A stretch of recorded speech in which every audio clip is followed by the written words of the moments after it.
Olá, nós aqui do NEAB estamos começando uma nova proposta, que é uma proposta de fazer vídeos com membros do NEAB, com convidados, e essa proposta se chama Conversando Sobre Nós.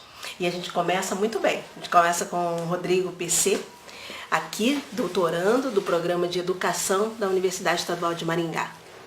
Oi, PC. Oi, tudo bem, Marivânia? PC, hoje a gente pensou em conversar sobre o amor afrocentrado, relacionamentos e como é que é isso, como é que nós, pessoas negras, estamos ou pensamos ou vivenciamos essas situações. Falar sobre relacionamento, sobretudo quando a gente é um homem, cis, homossexual, ou seja, gay, bicha e tal, é pensar em todas as vivências que a gente teve já na educação, né? Na educação formal, porque é ali que a gente observa interesse pelos outros corpos, como a gente é rejeitado pelos outros corpos, e como a gente gostaria também de ter a mesma noção de carinho, de carícias que as outras pessoas do mesmo espaço. Mas daí, uma coisa que na minha família nunca aconteceu é fingir que a gente não fosse preto. Eu acho isso uma super vantagem. Apesar de eu não vir de uma família militante, meu pai e minha mãe nunca escondeu que nós éramos pretos. E aí o termo era preto. Ah, nós somos pretos. Ok, super tranquilo pra gente. Mas na escola a coisa é diferente. Porque para além de ser preto, eu ainda não sabia da minha identidade, da minha sexualidade em si. No entanto, os colegas, né, e as colegas da sala já inferem, né? A pessoa é mais delicada, mais gentil, mais estudiosa, lê muito, logo é viado. É o CDF ou é o viado. Estereótipo. Então eu era chamado de algo que eu nem fazia ideia do que era. Não entendia aquela categoria de ser chamado de viado, não entendia a categoria de bicha, não entendia. E em paralelo a isso, tinha o lance tanto da família, né, essa coisa da heterossexualidade, mas também da religião, dizendo não, é pecado, é errado. Então era um sufocamento mesmo dessas relações. No entanto, eu não percebi que tinha comprado um outro discurso, que era o discurso branco de relacionamento. Não estou dizendo que a gente não possa se relacionar com pessoas brancas, não é isso.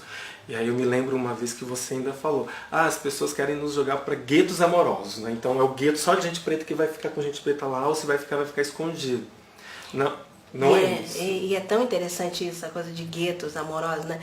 Porque na escola, então fala assim, a Marivaninha, ela vai namorar com o Reginaldo. E assim, eu tô falando isso, são nomes de verdade. Tive um colega, Reginaldo, tinha um colega, sei lá, Rogério, enfim, que era assim, era negro, então eu tinha que ficar com o negro, tinha que ficar com ele, né? E aí, isso mexe com uma outra coisa, te interrompendo, mas assim, pra gente conversar, né? Como que isso, essa imposição, isso acaba mexendo com uma rejeição nossa, né? Sim. Eu não quero. Exato, não é porque é negro ou preto que eu necessariamente tenho que ficar com aquela pessoa. E eu tive poucos relacionamentos com outros rapazes negros, porque a gente ia pra balada, não é? Aqui em Maringá, na época da Extravaganza, né? Já fechou há muito tempo. E os meninos pretos não se interessavam por mim. Os meninos brancos se interessavam por mim, quando muito, e chegavam.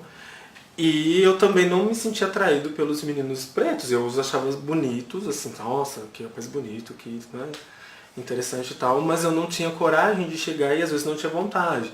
E depois de um tempo eu consegui criar na minha mente, olha que coisa absurda, de que eu não ia conseguir me relacionar com uma pessoa preta, porque eu reconhecia nela uma espécie de irmandade, era como se eu estivesse me relacionando com um membro da minha família, sabe? E eu falei, gente, não, peraí, como assim? Porque eu percebia as resistências, percebia o sofrimento que eu já tinha passado e pensava, aquela pessoa está junto a mim nessas mesmas trilhas todas de sufocamento. Logo, eu vou ser um parceiro desta pessoa, mas não vou ser um amante desta pessoa, o que é ruim também. Porque ela merece ser amada, querida, desejada tanto quanto eu.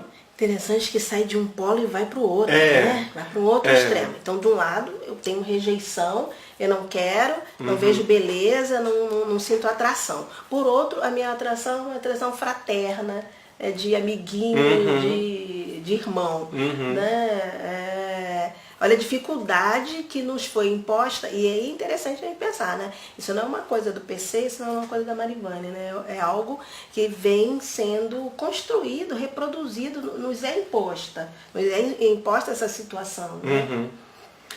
Bom, tem um caso que ilustra bem isso, não vou usar o nome para não expor, mas eu tive um relacionamento de 7 anos com um rapaz branco.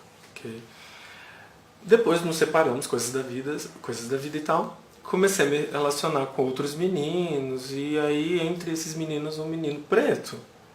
E a coisa era...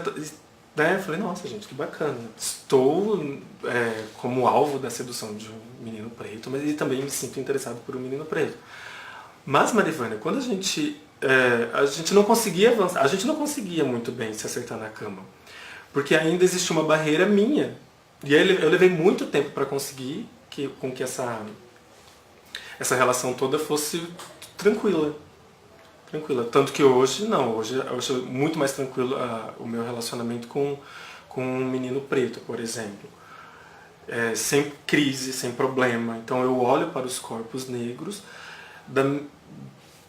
da mesma forma que eu olhava e sentia atração pelos corpos brancos. Então eu não os reconheço mais como irmãos, como primos, mas como potenciais parceiros sexuais, afetivos e de romance. Isso é uma libertação, né? É uma libertação. Porque temos uma identidade negra, temos uma história, mas não somos irmãos, né? Não somos. Então somos diferentes, temos ambiguidades, temos...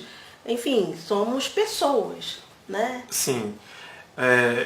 É fato que as pessoas vão ficar com aquele mesmo discurso que qualquer lado que a gente esteja, a gente vai ser atacado. Se você fica com um menino branco, você não gosta de pessoas da sua própria, né, raça / etnia, ok. Mas se você fica com um relacionamento afrocentrado, vocês não se abrem para pessoas de outra etnia, mas vocês ficam só fechados. Que é o de sempre. E aí eu estou pensando, o de sempre é o seguinte, nós negros somos sempre cobrados, né? Sim. A cobrança é sempre maior sobre nós. Então, pessoas brancas namoram pessoas asiáticas, pessoas indígenas, namoram brancos e brancos e brancos e tudo bem. Sim, é como se tivesse uma chancela de universalidade para fazer o que quiser, namorar quem quiser, escrever sobre o que quiser, e a gente não, necessariamente a gente tem que ficar. Eu acho o seguinte, eu acho que não é como se tivesse uma chancela. Há efetivamente uma chancela que permite a uma parcela da população fazer o que quiser. Né? E para nós, a população negra, a nossa ação é sempre cerceada por alguma questão. Né?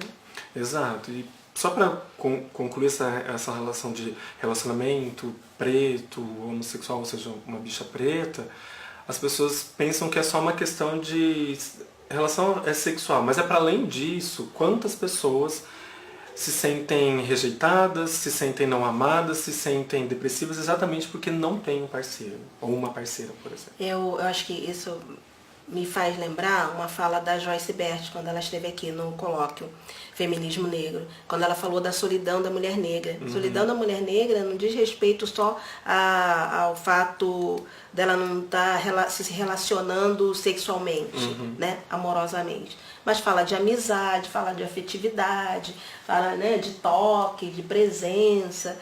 E aí, mas isso infelizmente se estende a todos os negros, né? Inclusive aos homens negros, né? Sim. Da dificuldade que a gente pode ter de encontrar bons amigos, né? Independente da cor. PC, olha, a gente pensou aqui em fazer sempre uma pergunta para todos os nossos entrevistados. E aí, já finalizando a nossa conversa, fazer uma pergunta para você. Qual é o seu privilégio? O meu privilégio é ser homem. É mesmo? Por quê? Porque é muito fácil andar pelas ruas sendo um homem e não sendo provocado e saber que eu vou passar por esse trânsito com mais tranquilidade, por exemplo. É um privilégio que eu reconheço. É verdade. Você falou andar pelas ruas, você sabe quando eu ando pelas ruas e dependendo do lugar que eu estou, tá, eu atravesso a rua. Ou, enfim, ou para não escutar uma cantada, ou um xingamento, ou um olhar. E é provavelmente uma preocupação que você não tem. Né? Exato. Exato. Esse é o meu privilégio. Olha, gostamos muito. Foi muito bom. Acho que a gente vai conversar com o PC mais vezes. Obrigada, PC. Obrigado. É isso por hoje.